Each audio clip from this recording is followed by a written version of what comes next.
think you're on mute, brother. Take it. Good evening, everyone. On today, we are here to talk about the Black church and mental health. One of the things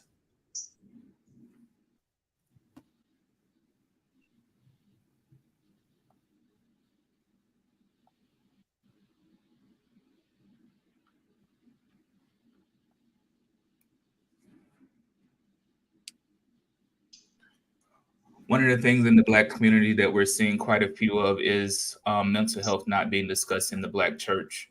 It's being stigmatized, and we want to change that narrative.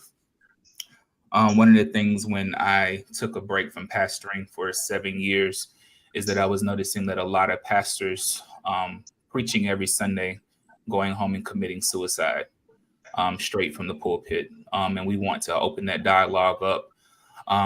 On today, I have several of my fraternity brothers, some from clergy, some from mental health professions, here to talk today about mental health and the Black church experience. Mental health and mental health illness in the Black community are not just highly stigmatized, but also highly overlooked and ignored. Only 1 in 3 Black Americans who need mental health are actually getting it and receiving it. Only 63 believe it's a sign of weakness. 63% believe it's a sign of weakness. And let's face it, mental health and physical health go hand in hand, and it's important that we take care of both equally. Poor mental health puts a person at higher risk for poor physical health and chronic conditions. And this goes both ways. People with chronic health conditions are also are at an increase of developing mental health issues. Some of these conditions in which the Black Americans are at higher risk for include diabetes, asthma, heart disease, and cancer. Other risk factors for mental illnesses that include the Black communities are also chronic stress, racial trauma, poverty, poor nutrition, family history of mental illness.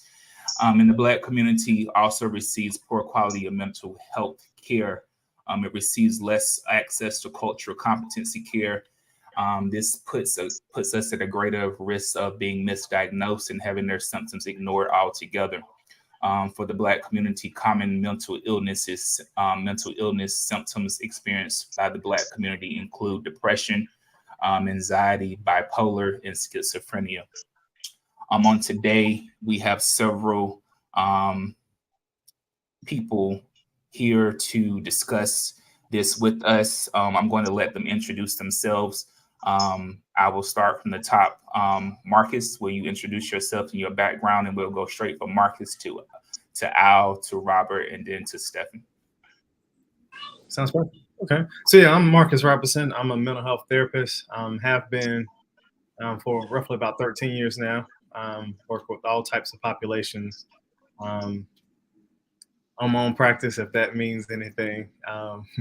And yeah, I've been around for a little bit, so I know a little bit, and I hope to make this an engaging conversation and do my best to answer any questions that come up. I'm Brother Albert G. Nixon, MA. I've been in the field since 1983. I've worked in different populations, from straight mental health to substance abuse to combined treatment facilities with folks who have co-occurring disorder. My specialty at the end of my tenure, because I retired a few years ago, my specialty was focus on the co-occurring disorder folks who are adjudicated by court, having problems with the legal system. And right now, currently, what I do is I do some consultation with other private entities and other programs that still reach out to me for assistance. Brother Cox. I'm Robert Cox. I am a pastor for about 10 years now, retired Army officer. I'm a I work in elementary school, middle school as a vice principal. During my time in the military, I had soldiers that I had to send to Augusta from here and there for 6-month stints at a time that had addiction issues, and to the hospital there in Augusta, Georgia. And I had to, when they came back, I was a commander and in charge of making sure they took medication and went to their counseling and different things like that. And as a leader, sat and talked to them and their families. During my MDiv time, I took a few classes in counseling and family counseling, and then marriage counseling, different things like that. Never anything with addictions. My experience with addictions would be with my soldiers that I had, and a couple school teachers that I've had as an administrator that had some addiction problems. Brother Weathers. Awesome.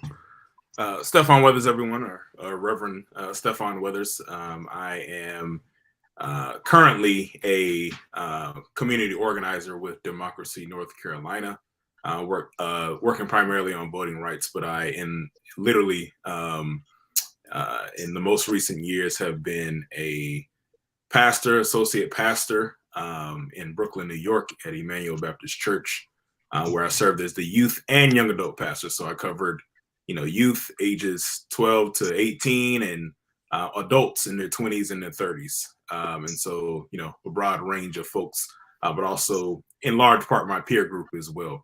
I have had previous experience within schools and in agencies that support students and support youth.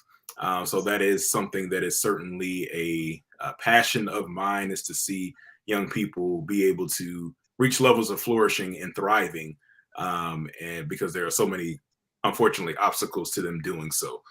So that's just a little bit about me. I'm currently pursuing my doctorate at Duke, and that is in leadership. So I think one of the leadership gaps in the church in general, and unfortunately in the Black church, has been as it relates to mental health. And so I am excited to be a part of this conversation so that we can destigmatize and show that there is leadership stepping up to make sure that we are addressing mental health for our congregations and our communities. And we are having streaming issues on Facebook, but we are streaming live on YouTube. So we are working on that on the back end. My first question to the panel on tonight is, how can the clergy recognize mental health concerns in their congregation? And this would be for our clergy that's on, and either one of you can take that question.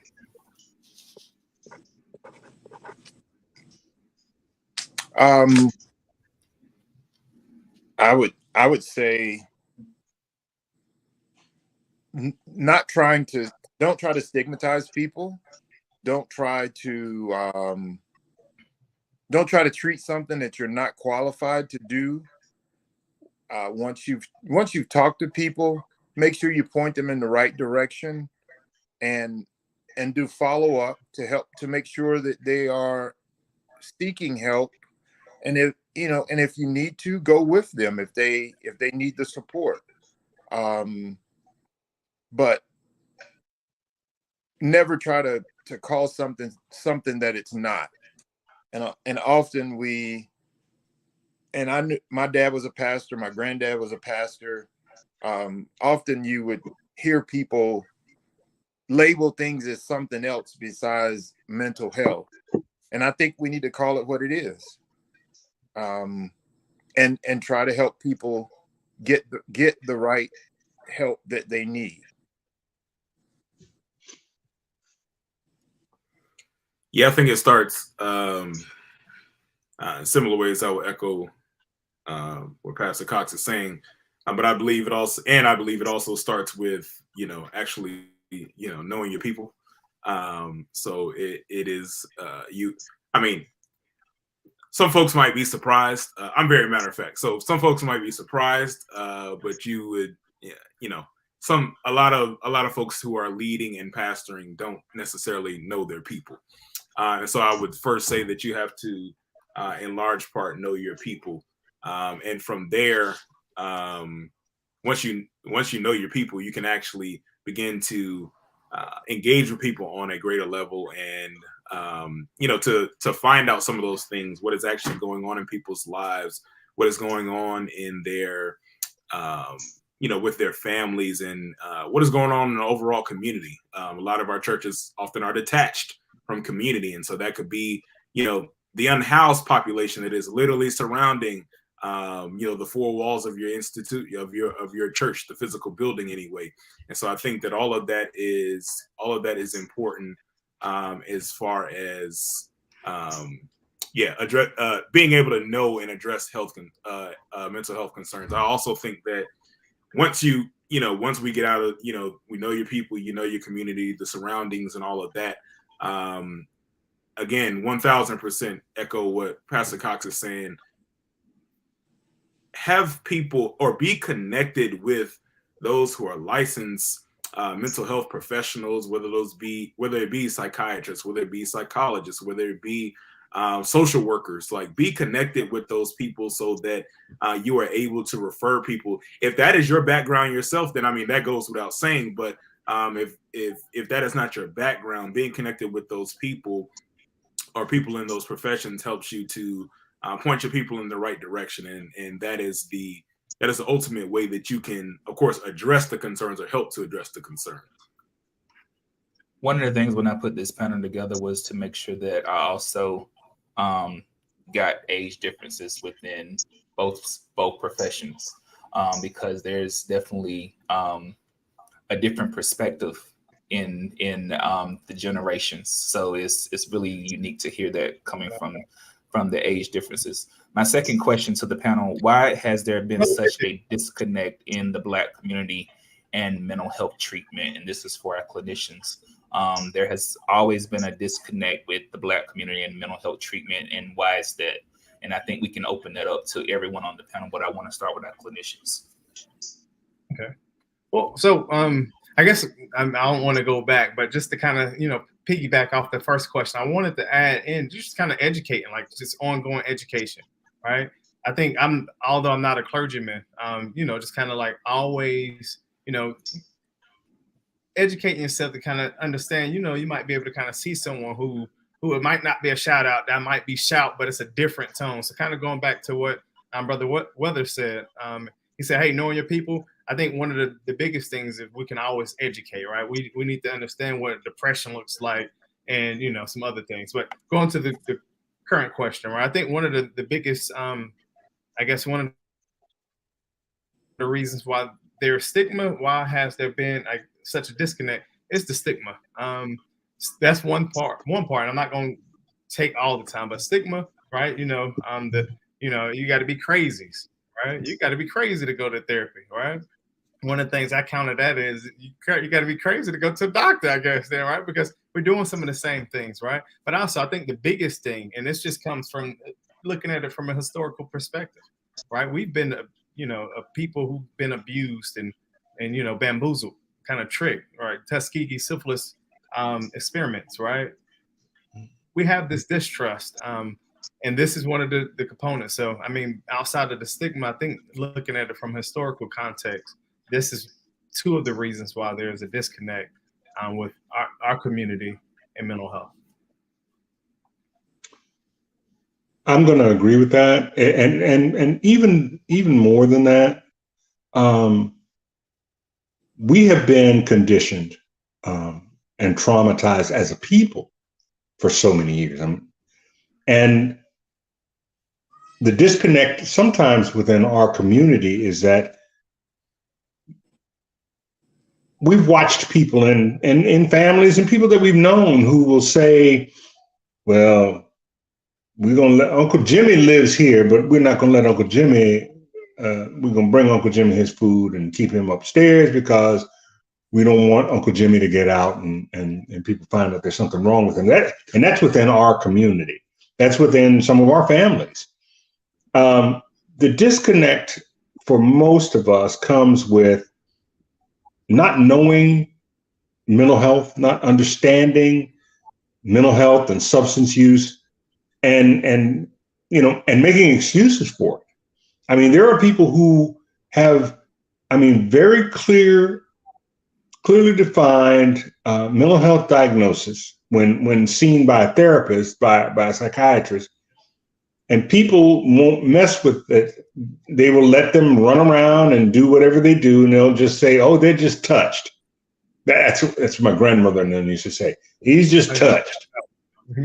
He's not just touched, because when you have bipolar disorder, or you're dealing with somebody that has bipolar disorder, the disconnect for people that are what you call normal is that they just think they're acting out. They just think it's just some kind of behavior. They just think it's something else, when it's really a deep-seated mental illness that is taking these people's lives over. And so we go back to the trauma part. There was all of that too, and for a long history of our lives. I mean, if you look, well, some of you guys are too young, but if you look back to the 50s, well, you've read books.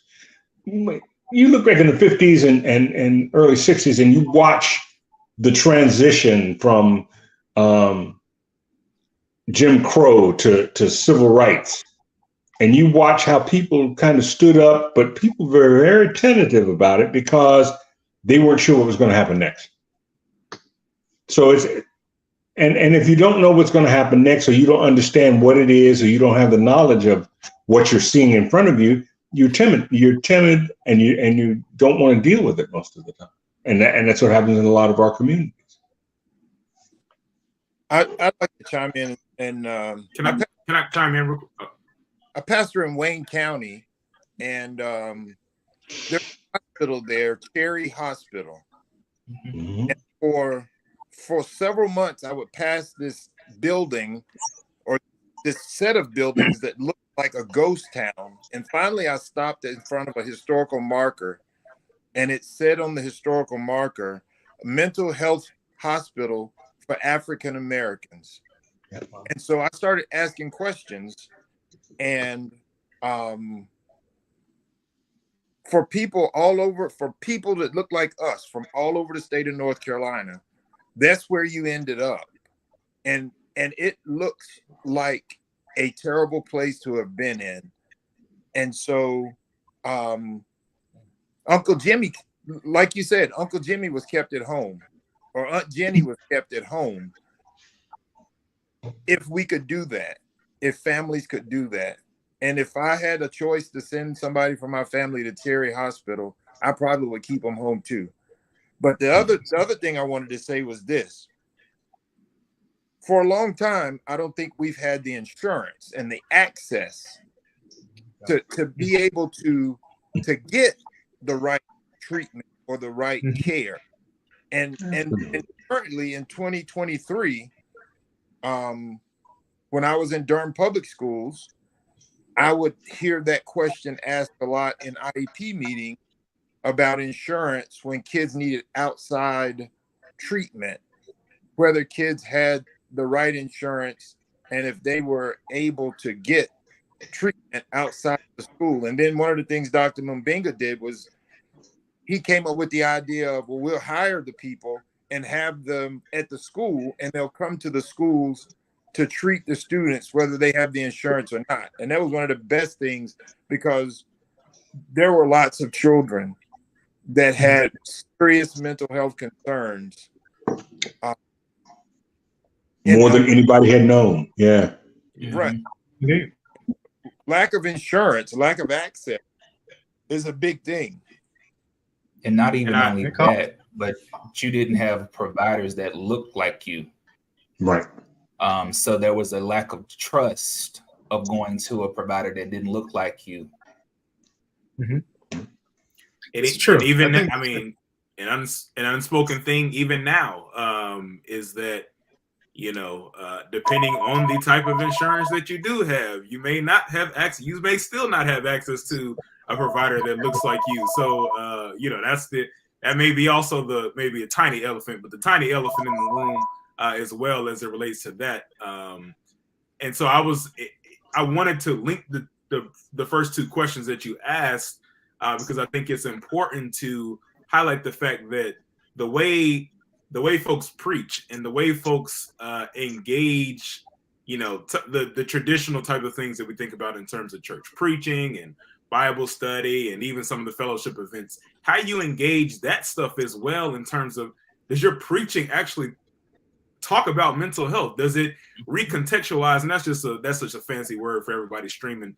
Does it recontextualize the Bible or the text, as we like to use in theological circles, which again is just a fancy way of saying, does it broaden our understanding? Does it give us a better and a wider understanding of this ancient book, of the people and characters and places and themes and things going on? Because a lot of people kind of fall back into some of the, I guess, the traditional norms of saying someone is touched or saying that, even as it relates to like the Bible. And it's like, well, no, let's look at that again, because that has the signs of, some of the things that we have come to know and understand today. And so, even helping people from that perspective as well. So like, are you preaching about it? Are you addressing, those concerns and everything like that? And I think that is the ultimate way to destigmatize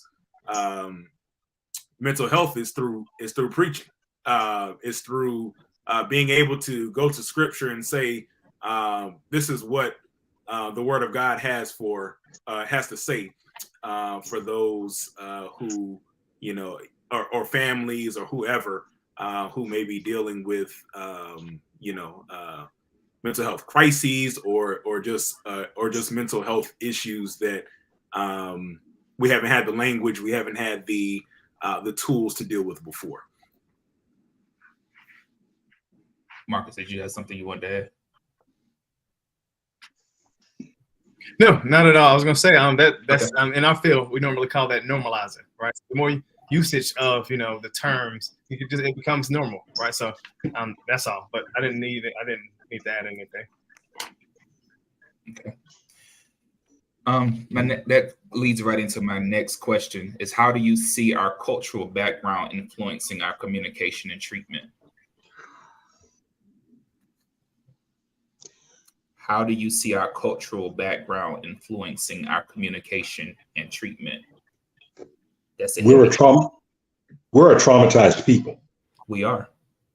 We've been traumatized since we got here. Under the yoke of bondage, brought here, there is no end to the misery that you're going through. Your children are taken from you. The people that you love, you're separated from. You don't know where your homeland is. You have all of those things happening. And that's trauma. And I've done a lot of work on trauma training for young people and for people in substance use and mental health. Our cultural background, because most of the time, we don't know what that is.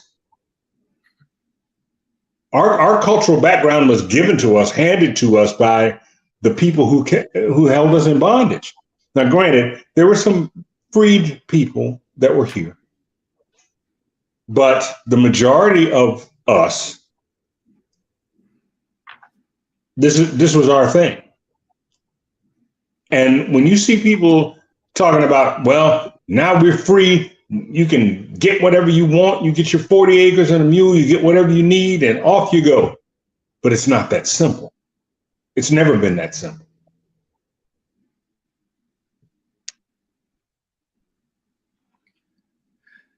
I would say that's a tough question to answer because it's so multifaceted, right? But I'll tell you just a glimpse of what our culture has done to us, right? Built off of, to some degree, Sam, because we didn't develop it, right? Think about the strong Black woman syndrome, right? Right. No other race pushes their women to be strong, right? But I mean, although I'm hearing that's been torn down now for a long time, right? And there's in songs and music, hey, I'm a strong Black woman. Which all I'm saying is we've been tricked, and yeah, it's not a good look, right? And we can go back to the stigma. But yeah, it is it is it is man, I can't even get the word for it. It's disrupted who we need to be, right? It has crippled who we are, and I guess in a yeah, that's all I can say.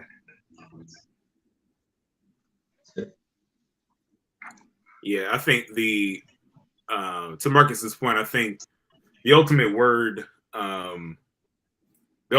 was disruption.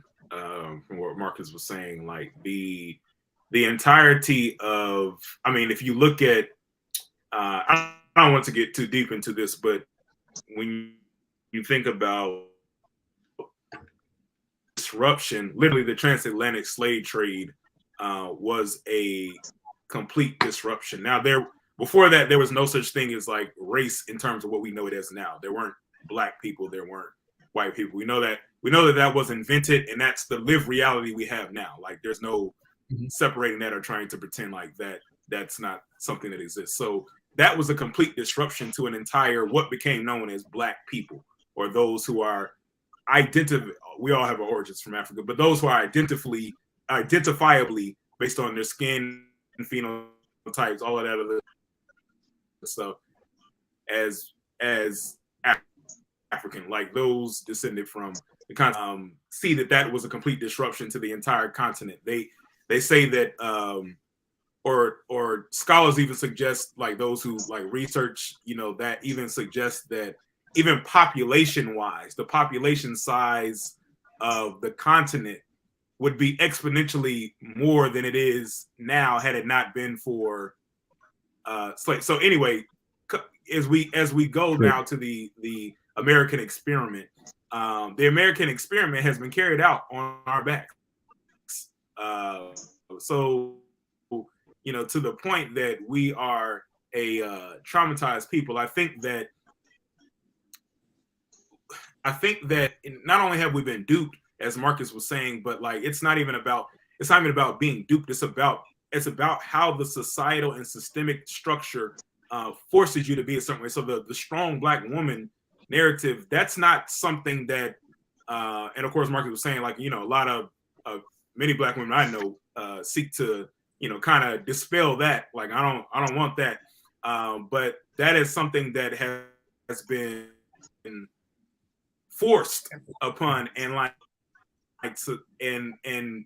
you engage in the workplace, when you engage in family and community relations, that has been something that has been forced upon. Even if people aren't consciously doing it, they're unconsciously, black, white, Asian, Latinx, they're forcing that upon a black woman, or even black men, forcing upon us a certain masculinity that we should be exuding. If we're not, then something is wrong with us, or we're we should be side-eyed or something like that. That is all what we have to deal with in terms of like the cultural impact that this has. And I think that, like I said, it's great that this is the mental health and the Black church experience, because unfortunately the Black church has also been complicit in that.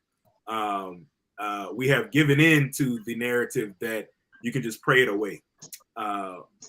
Yes. Well, yeah, pray it away, or pray about it, not pray it away, but pray about it, and also go see if you have the resources to do so. As we were talking about before, that hasn't always been equal. Go and talk to somebody.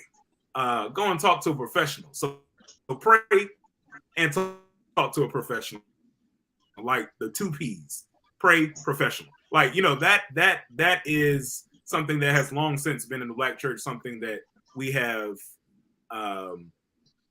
that has, and I mean this in a general sense, that because it hasn't been everybody, but in a general sense, we have not promoted that. We have literally kind of left people to their own devices, which is very dangerous. I think a lot of it is connecting it to the church. And I grew up in the Primitive Baptist Church, and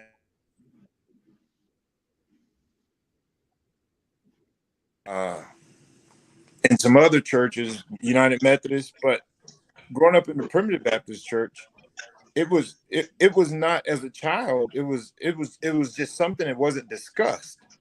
And this was in the 70s. I'm 50.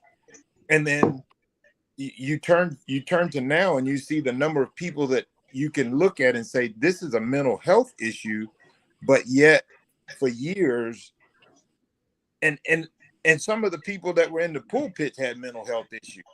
Mm-hmm. Oh yeah. They could preach, they could play the piano, they could sing, but they had some issues, and yet they were the leadership. And I mean, I sit and talk to my dad now. He's 86, and you know, we look back and you say that those were some of the things that really hurt the church, and the church didn't get an opportunity to grow because the people that you put were, you know, they had their own problems themselves. Mm-hmm. Makes sense. And so leadership, charisma took over, but there was no leadership really there. It was just charismatic, and that takes place some. That takes some in 2023. That absolutely happens. I can believe that. Yeah. Just because you're a minister, doesn't free you from that. It doesn't free you from the damage of addiction, the damage of mental illness. I mean, just because you can, like you said, you preach real good, sing real good, play the piano real good, but you're still hearing voices, or you got something going on, and nobody wants to talk about it. Look, I grew up in the AME church, and they would ship people around. If they were having problems, they would ship them from one place to the other. They would just move the problem. They wouldn't address the issue. Right. Yeah. And that's a failure within the system. Yep. They turn a blind eye, right? Mm-hmm. And that's still happening. Yeah, that's still happening. In a lot of organizations. I wonder how much as well, you know, when we talk about culture, we kind of talk about, so obviously we're talking about Black people specifically, so not culture at large, but when we talk about, because I think the culture at large still has a problem as well, but like when we talk about culture within, within our community, Black folks, I wonder how much we should differentiate between the generations in terms of like being able to talk about it, being able to engage with it, because my level of engagement as a millennial, Gen Y, technically that's what we're called, but millennials is what we are often known as and referred to. My level of engagement with mental health is very different from my Gen X and baby boomer parents, aunties, and uncles, and folks like that. It's almost, I don't want to say like light years, but it's just like we're not even in the same reference section. We're not in the same glossary, whatever whatever you want term you want to use. And so I wonder if culturally among generations, the culture, how much should we talk about that, and how much should we maybe say, well, okay, well, I know we don't always like to hear from younger generations, but maybe these younger folks might have something to teach older folks. It's not all a one-way street. It can pass both ways. Wisdom can pass both ways, so to speak. Indeed. Mm-hmm. I think that's a good thing to talk about. And I think too, generations had different access. Yeah. I think about how I grew up with my grandparents, and growing up being depressed quite a bit by being not reared by my actual biological parents. So fighting depression growing up a lot. my grandparents didn't know to take me to a therapist. So not knowing to take me to a therapist, the only thing they knew was to take me to church and pray about it. But like you said, now that I know, therapy is great. So to be able to pray about it and to have Jesus and to have a therapist, to have those two combined has actually did me a lot of good. But, you know, that generation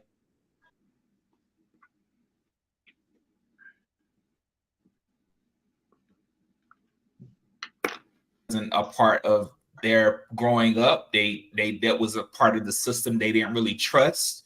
Like Robert said earlier, you know, if you went and talked to somebody in therapy, they were scared you're gonna be put in Cherry Hospital. So, you know, they rather just keep pushing you to church, and the only thing they knew was to push Jesus on you. You know, God was going to fix it and God was going to work it out. And so I think there is two, we have to look to see what, you know, what generations had access to, because of the trauma they experienced, was also pushed down on the next generation. And, you know, that was just, it was just a snowball effect. So, you know, unfortunately, I was able to realize when I got older, no, I actually need to talk to somebody. You know, therapy did me great. And I still go to therapy, even as a pastor now. And this is one of the reasons why when I came back to North Carolina and decided to relaunch my ministry, I said, we have to do things different. I've seen on the news way too many times of people pastoring in ministry, killing themselves. Not just that, but it's too much of not being talked about with mental health. And being a social worker by profession, and actually seeing it on a day-to-day basis from my 8 to 5, and then seeing it in church, people not dealing with it. You singing and shouting, but yet you still going home depressed. No, we got to talk about this. You need more than just singing and shouting. We also need to get you a therapist. You need a combination of both religion and a therapist. So I think I'm glad we're having this conversation. I'm going to move us to the next question on substance abuse, because that is also something that's quite frequently swept under the rug quite a bit. When someone is seeking substance abuse treatment, do you think having a religious support is a hindrance, or is it a benefit, and why? One of the tenets of recovery in the bigger world of recovery, like Alcoholics Anonymous, Narcotics Anonymous, there's always a discussion about a higher power. Your higher power, and when you get into rooms, they talk about higher power and they say, well, you know, your higher power is what you choose it to be, whether it's God or whether it's Buddha or whether it's a tree or anything else. There's something bigger than you. And when you're connected spiritually, like if you're involved in AA and you're really fighting to be clean, and you have the opportunity to spend some time not only in AA and NA, but you also have the opportunity to go to a church that's receiving you and is okay with you, and that a lot of these meetings are occurring in the church that you attend on a regular basis, that connects you stronger. And I've talked to people over the years, and they say, well, you know, I can't do this because I can't have a higher power. I said, you already got one. You just haven't identified what it is yet. And some of them come from churches and punishing situations. You know, some religions give you the whole, you're sinful and you're going to die and you're going to burn in flames. And they get in there and they're trying to develop this sense of self and a higher power. But if the higher power that you were taught to believe is going to burn you up, then why would you involve yourself in it? So we have a role in that. And as a church, you lend yourself to opportunities for people who are recovering to have a meeting, have some type of program, something that opens the door for them to know that you're a part of their recovery as well, and not let people sit around saying, well, you're cursed and you're going to die, because that doesn't help them. That doesn't help anybody.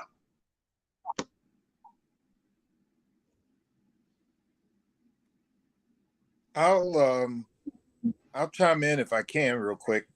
As a young, well, I won't say young in ministry, I experienced that the first church I served in a county in Wayne County where there's a lot of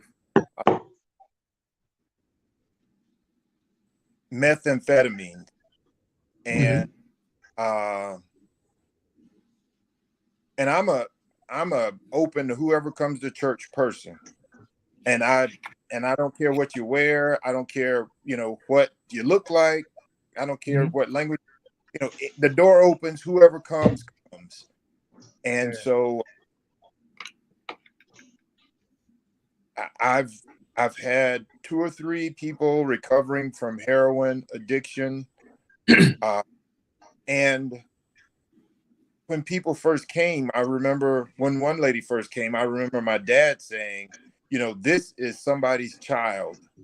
He goes with me when she was living. They go every Sunday. He said, he stood up and said, this is somebody's child. She's here at the church where she's looking for help. She's looking for a family. And if we sit around and stigmatize her, look down upon her, then what good are we? And how are we helping? And it made people think. It made people's, it kind of ruffled their feathers. But it opened their eyes to realize that, how you're treating this woman is pretty much, it's unacceptable. In God's eyes, it is unacceptable. She's one of God's children, and she deserves a church family, and she deserves support. And, I've had some hard conversations with this person, and I've learned a lot about, I've never used drugs, but I've learned a whole lot about, what it does and how it holds on to you, and how it, and we sat as deacons and ministers and talked, not just prayed, but we talked and listened, a whole lot of listening. And that's something that we don't do a lot of, is listening to people. And this particular person has come a long ways, and she's got a long ways to go, but I don't think she could have done it without some type of support, without some group of putting their arms around her and saying, you can do this. We're there with you. We're going to be there for you. We're going to tell you when you're jacked up. We're going to check you when we know that you're still going back and dipping every once in a while. We're going to ask you if you're taking your medicine like you're supposed to take every day. But we're going to put our arms around you and love you, and you're part of our family. And and a lot of times, we always talk about, rural churches are small, and we get divisive, y'all go over here and we going over here. But when the family reunion hits, everybody's got the same issues, whether you Black, white, Hispanic, everybody's got the same issues at the family reunion. And so the small church, everybody's got the same issues. And so I don't like to divide the issues. I don't care who comes in the door. We're all God's children. Indeed. Brother Pickett, let me just add just a little bit more, just back to the question in regards to the higher power, right? From my experience, I used to, I had to give that up 1,000 years ago. I used to be a licensed clinical addiction specialist. And from my experience, right, it aids with support, right? So you get additional support, not from just AA or NA, right? The group there, you get it from a religious group, right? Those who share certain values and your same beliefs in certain things. So that's always a plus. But also it added something else, which is a sense of purpose, right? So it's kind of like, hey, it's almost like, hey, I know that my God want me to be better. So it's like it's something push you. It's a little bit more motivation. Let me just put it that way, because you have that I know he's looking, or the divine entity is looking at me. I got to make this happen, not for myself, not for my family. Sometimes that's just not enough, but for the higher power. And from treatment responses, it has only been beneficial in my perspective. I just want to add this.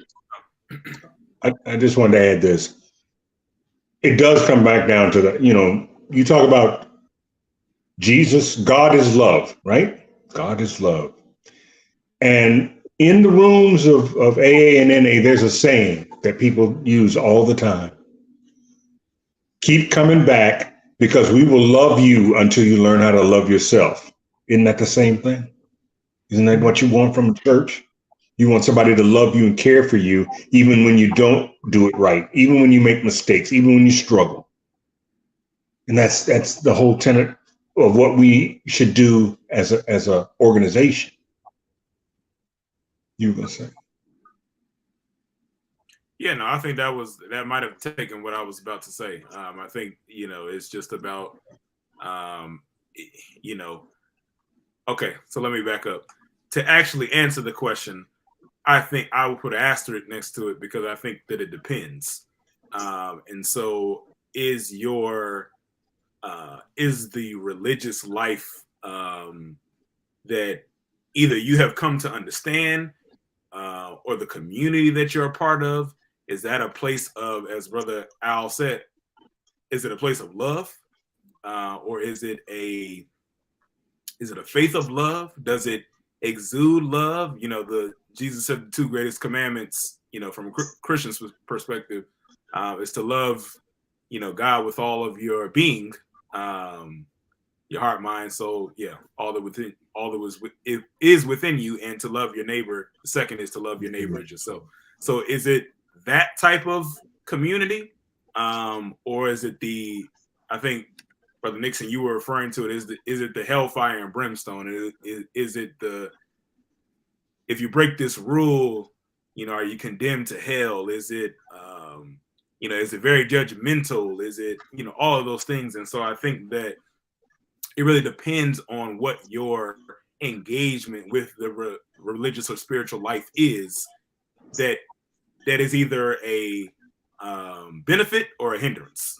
And I think we have to be kind of honest about that not everybody's,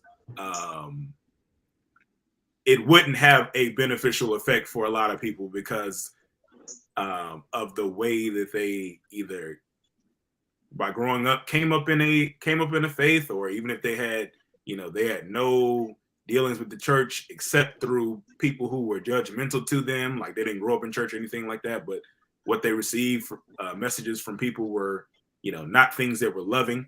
And so I think that that makes all the difference. But to add on to Marcus's point, it does, when done in a way that is love driven and love oriented, in the ways of that brown Palestinian Jew who was a revolutionary for love, named Jesus. When it's done in that way, then I think absolutely it gives people that extra that they need, to stay on their road to recovery. The next question is, how does stigma impact inequities in mental health outcomes in Black communities compared to other races and white communities? But you think you pretty much touched on this already a little bit.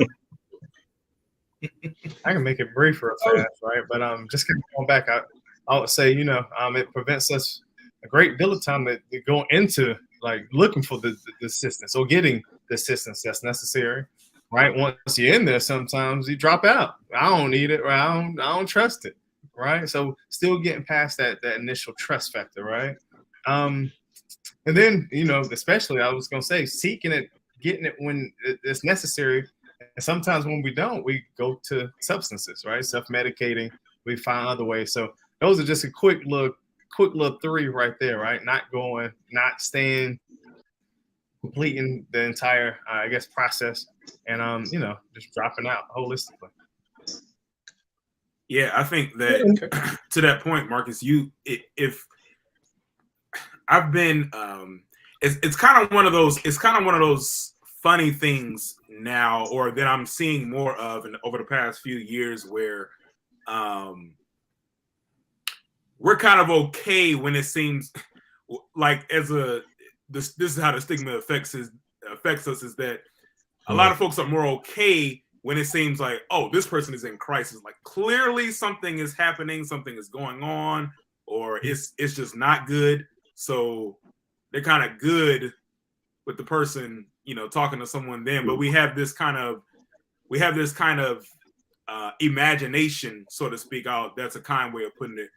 But we have this distorted, that's the better way of saying it. Do we have this distorted idea that, okay, well, when the person kind of is in a better place, notice I said better, not that they're like completely healed and recovered, just, they don't have any issues anymore. No, when they seem to be just a little bit better, now all of a sudden it reverts back to, oh, you still seeing somebody? I thought you were good. I thought you were over that, or I thought, whatever the case may be. And it's like, no, like, this is just like you have regular checkups at the doctor. I mean, which is another thing. That's a whole other conversation for another day. Some folks still don't do that. But, just like you have normal checkups, just like, hey, homeboy, that, you a gym rat, you go to the gym 4 days out of the week.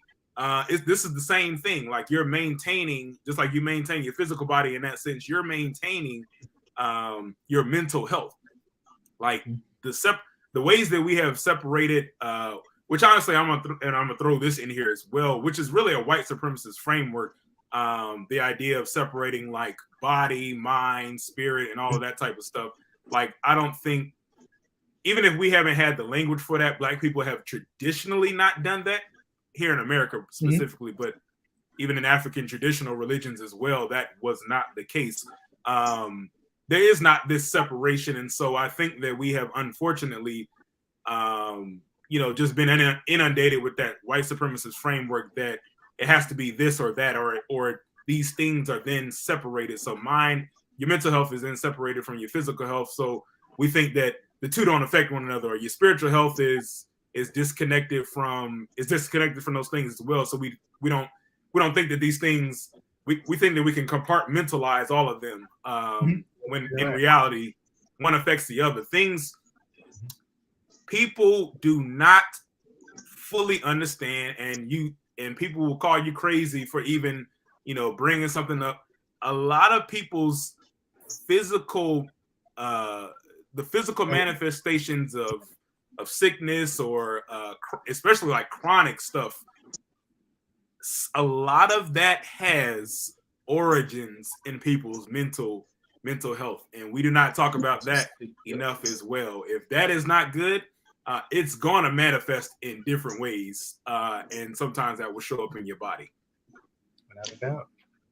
And then there's the cultural piece that we were talking about the difference between one community versus the other. Okay, from way back, we've listened to people say, there's something wrong with him. There's something wrong, and I just wish he would get himself together, or whatever they come up with. And then when they try to get themselves together, then you'd rather have them back the way they were. I've seen that in working with a bunch of families over time. The stigma is, if you admit that somebody in your household has a mental illness or somebody has substance use, a lot of times in our culture, we don't talk about that. It's frowned upon. Then in the other cultures, it's like, well, John's in AA and he's doing really well, but here's a closer example in my area. A few years ago, there was a real explosion of heroin use. And when crack was hitting the streets of the DC area, everybody was like, oh, it's a willpower thing.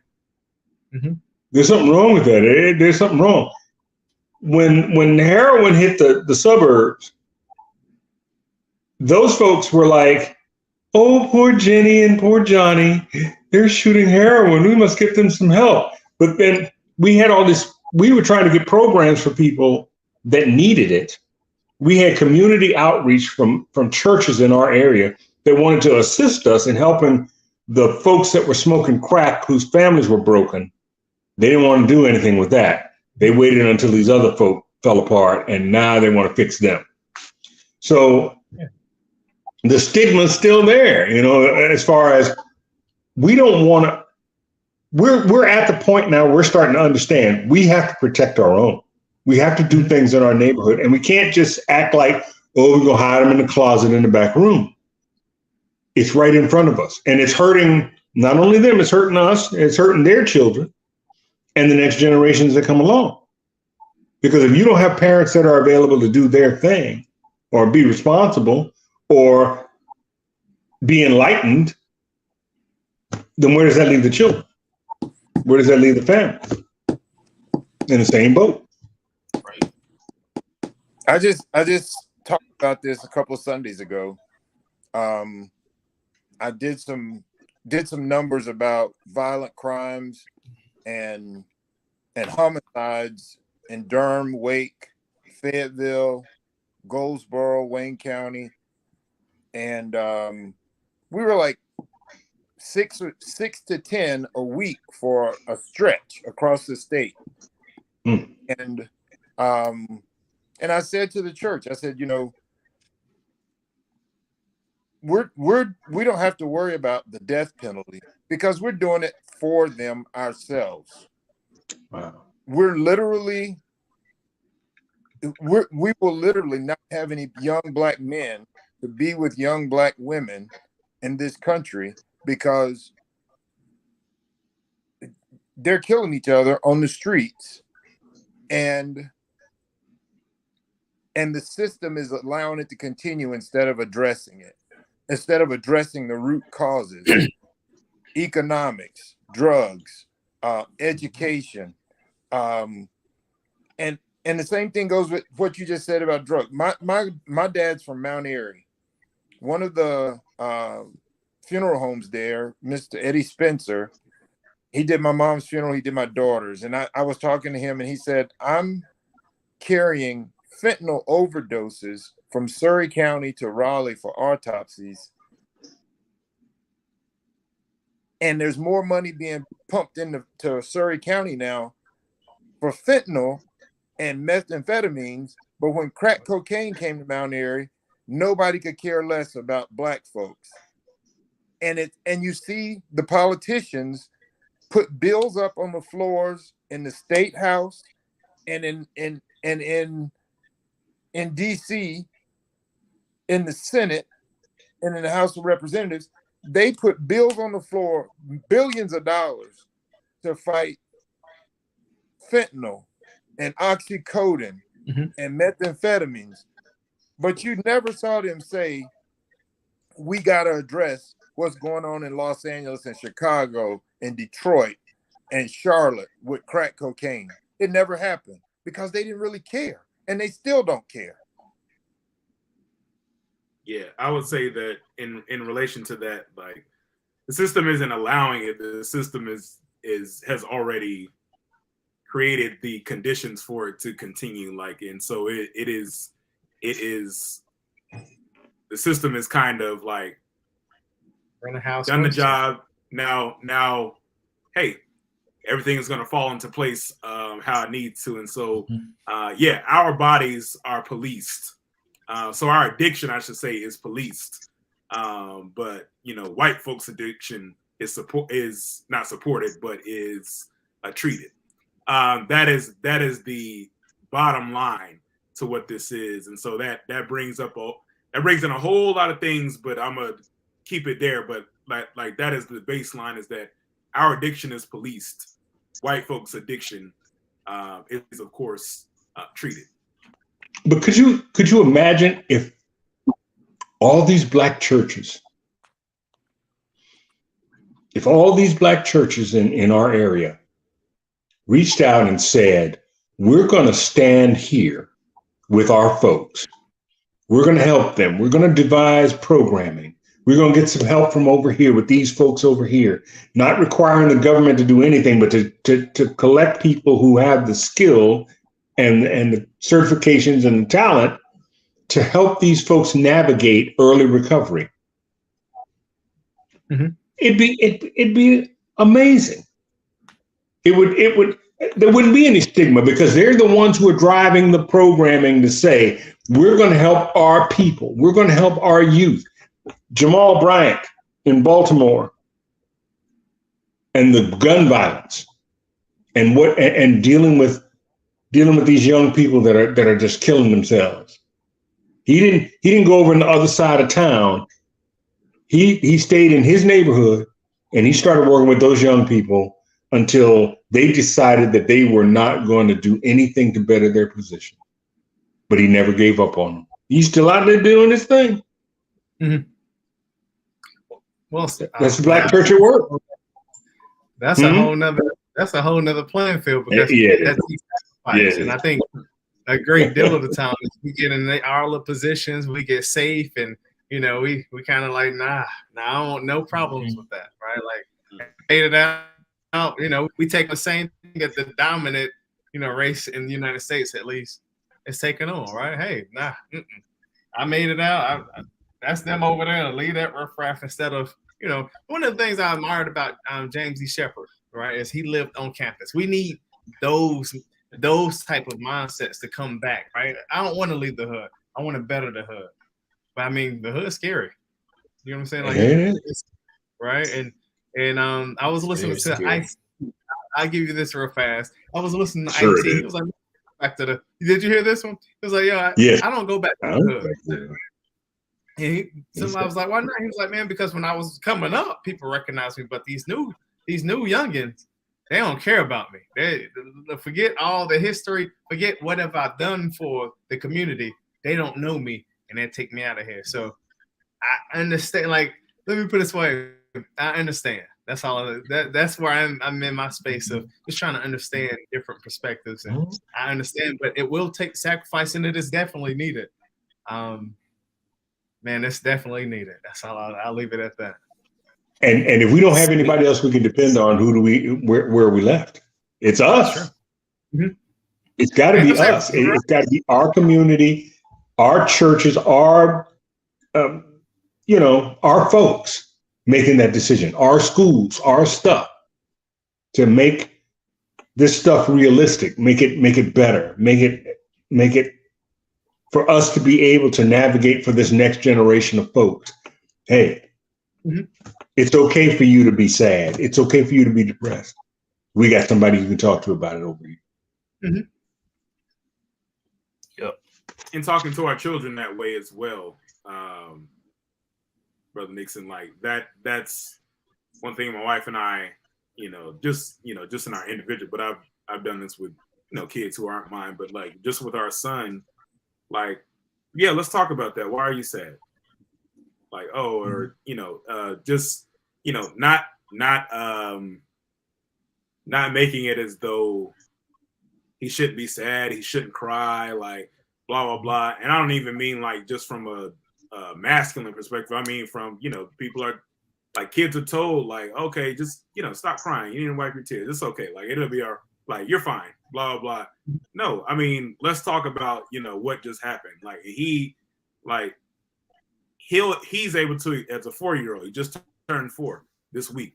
He's able to express why he's emotional or why he's feeling what he's feeling, why he's crying or why he's happy or whatever the case may be, better than some adults that I know. So, I think beginning, in their earliest developmental years can also help reshape this narrative and destigmatize things as well moving forward.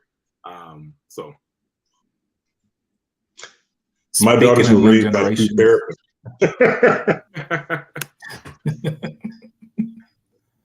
Speaking of younger generations, I want to quickly discuss the recent incidences of police brutality and the violence that we've seen plague our community.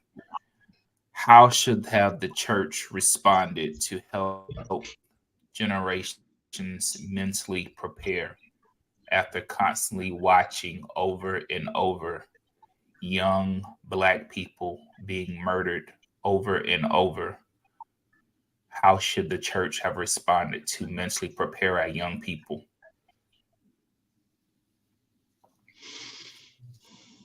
I'll tell you, I'm not looking forward to Because the church. in my opinion, the church remains silent. Gotcha. Well, so I think so I do agree with that, right? But at the same time, I think that's a tough position, right? Because everybody, all right, so I look at it like the Democratic Party, right? It's kind of like, hey, one thing about the Republican Party is when they move, oftentimes they moving together, right? But there's so many little intricate, hey, we want this, we want this. It's like, cool, we're a part of the same party, but we're not moving together, right? I think that's one of the pitfalls to why the church may have not, made a louder noise, right? But I guess for me, from my perspective, I think some of the things I think is safe for all churches is to kind of validate, right? Acknowledge and validate feelings and emotions, right? It is real. It do hurt, right? And talk about it, right? We could do that amongst us. You know what I'm saying? Like, hey, right? It's not, it may not, I hope it don't get out, right? But amongst us, we could talk about these things. Yeah, it did happen. Yes. That happened. Yes, you should be angry, right? And then potentially come up with a plan from there. Right? Because I always say, when you're angry, I see it all the time in Chicago with, moms who had kids or the kids murdered, right? They take that anger and they put it into something, right? So I think that would be a good start. Just kind of going back to recap that, just kind of like acknowledging and validating emotions and feelings, right? Making sure that they know that, it is real. This is where we are. And maybe something can come from that. I think the church, I hate to say it, but I think the church dropped the ball on a lot of these cases. The truth is, if you have a presence within the community, if the people in the community know that you're that beacon, that when they're struggling, they know there's going to be a meeting at St. Timothy's Missionary Baptist Church Friday night to discuss these issues. And if that's a beacon for them, they're going to show up there with the hope that somebody's going to give them some good news. If you haven't been doing that, then you don't have a role. You have abdicated your responsibility for that. And while there are ministers in the community who are doing things, but some folk doubt their sincerity, and maybe they think that they're just trying to get a photo op so they can be on national TV. Mm-hmm. If you're not there consistent, then no. I will say this too. I think so. I want us to be because I think we can kind of, not to say that this is happening, but for the audience, like I do want to be careful when we start to talk about. So anyway, this is the bottom line: is that even if we think about the civil rights movement of the 50s and 60s specifically, there was an ongoing civil rights movement, but just the 50s and 60s civil rights movement specifically, everybody says they marched with Dr. King. All the these folks who are part of church, like, yeah, we did this and we did that. The reality is that it may be just 10%, like barely scratching 10% of the church, like African American churches, Black churches across the United States, mm-hmm. Probably only 10% were actually involved in the civil rights movement. Whether that be, and involvement takes on several different things. Whether that was, you had a minister that spoke about these issues, you hosted some type of meeting, you participated in protests or marches, you were a safe space for groups to come and do things. You passed out literature, whatever. Involvement takes on multiple different forms. And so everybody didn't do the same thing. But still, even among all those things I just mentioned, that's only 10%. So I don't think that we can overlook that fact when talking about the continued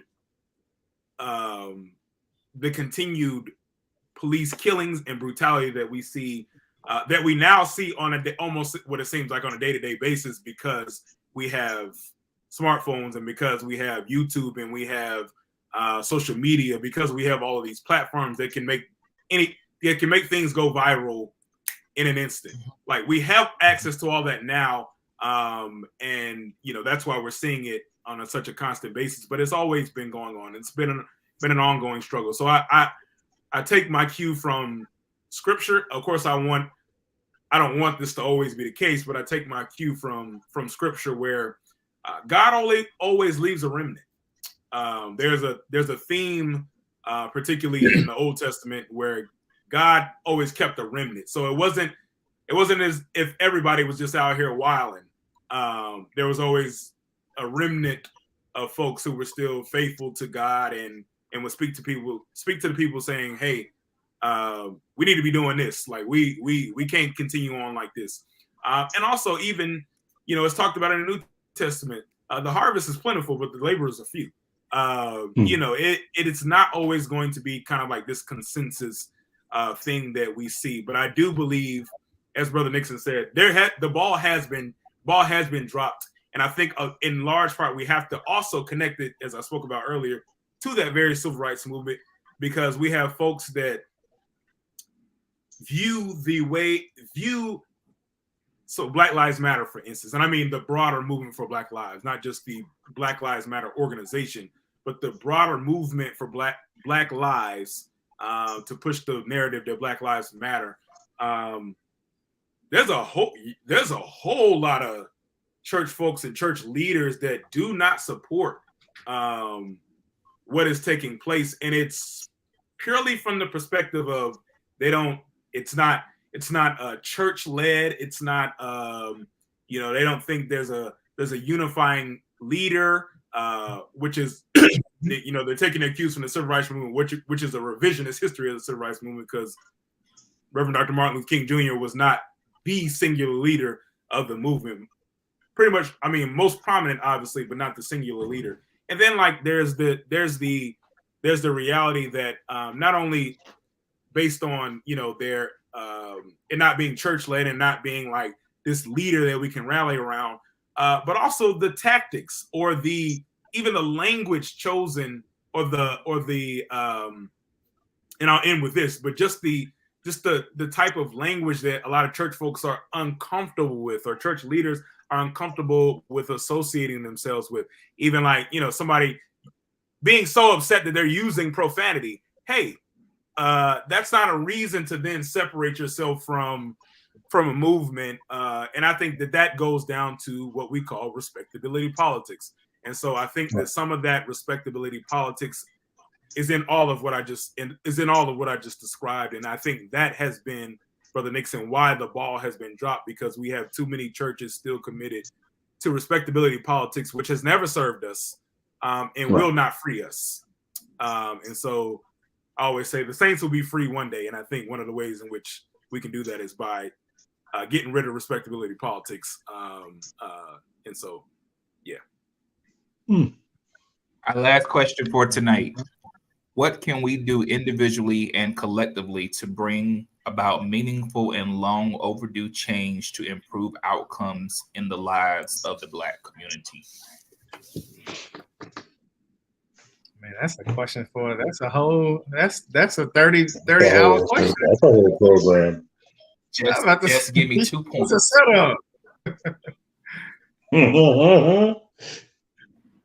I guess I get started, and I think we all kind of agree that, again, this is too vague, right? I mean, it's too many holes in the system. We can't plug all of them. So I'm gonna throw out a couple things that I can initially think of, and you all plug away, right? But I think one of the things individually is, to kind of continue to take care of yourself, right?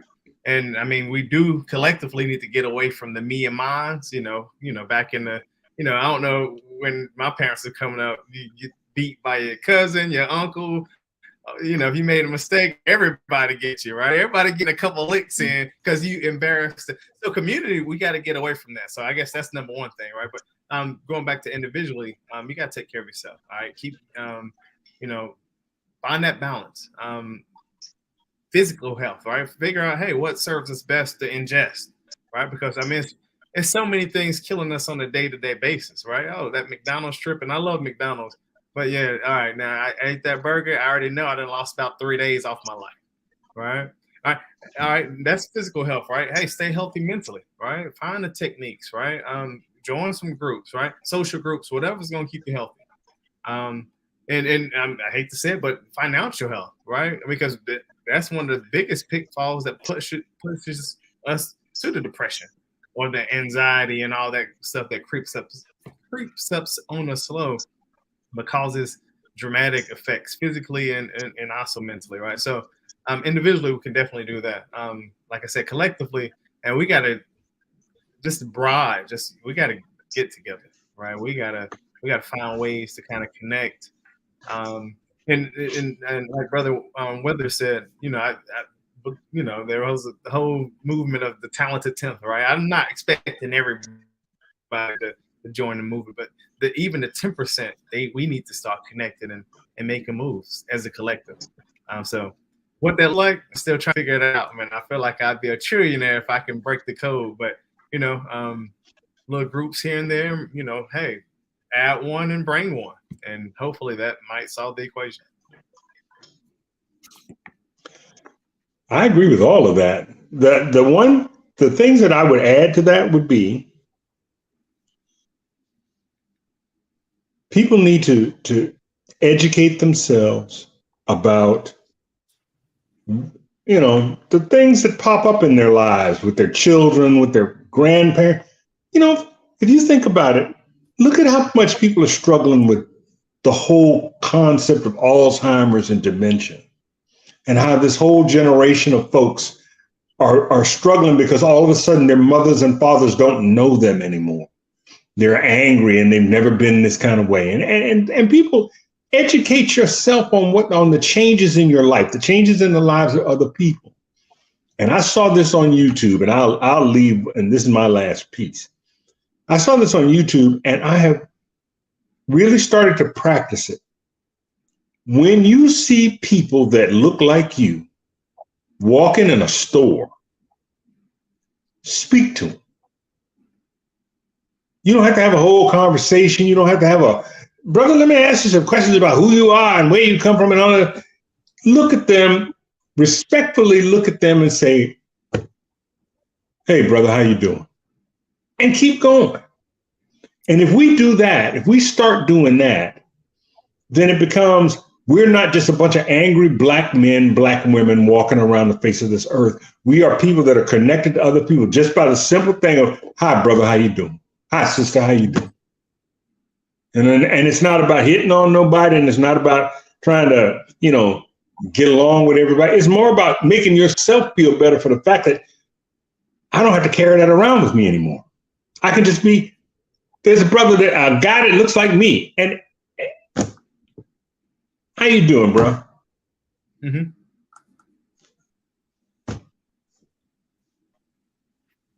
Yeah, I think one of the unifying things of a lot of what we've been talking about, and even in the, you know, those last two things that Brother Robinson and Nixon shared was this idea of community. One of the things that I see that has, even in just my short time on this earth, my 31 years on this earth, that has even eroded since my childhood, is community. And community among us. And so it is a lot of the adoption of the me and mine type of philosophy. It's understandable, you know, with people's particular backgrounds and the things that they experienced when they were young, the traumas that they endured, and the types of neighborhoods that they were in, where it was a dog eat dog type of environment. You know, you kind of understand it. But for those of us who that wasn't necessarily the experience, what is our excuse? and how are we helping those folks who may have retreated into that, because really that's just a flight or flight type of instinct that has kicked in, and they're just continuing to live that out. It was a tool that was useful to them then, that they just continue to carry with them. How are we helping them? And I think, one of the big things that Brother Robinson pointed out was just modeling as well. How do we model within our own lives health and care for self and care for others? I think that is one of the ways in which, if we can literally do nothing else, we can model what it means to be in community with other people. We can model what it means to care for oneself holistically. Again, not just I work out 4 times out of the week, or not just that I'm vegan, so I'm not eating stuff that I shouldn't be eating. Not just that I go to therapy once a month or whatever. No, like literally all the things in combination with consistency, with intentionality. And so I think that is the way individually and then collectively we can kind of make the type of change we want to see, make meaningful and lasting change within our communities, specifically regarding mental health. Absolutely. Well, thank you, brothers, for sitting on the panel tonight. It was definitely words of inspiration and knowledge that you guys dropped tonight, and I really appreciate it. I know we had a lot of connection issues. I think there's several storms rolling through the eastern part of North Carolina. Brother Cox sent me a message saying that he lost connection again, and I hear thunder outside right now. But I really appreciate you guys for tuning in on tonight. We do have several people watching us live on YouTube. If you guys will just hold on just for a second, I'm going to pull us off screen real quick.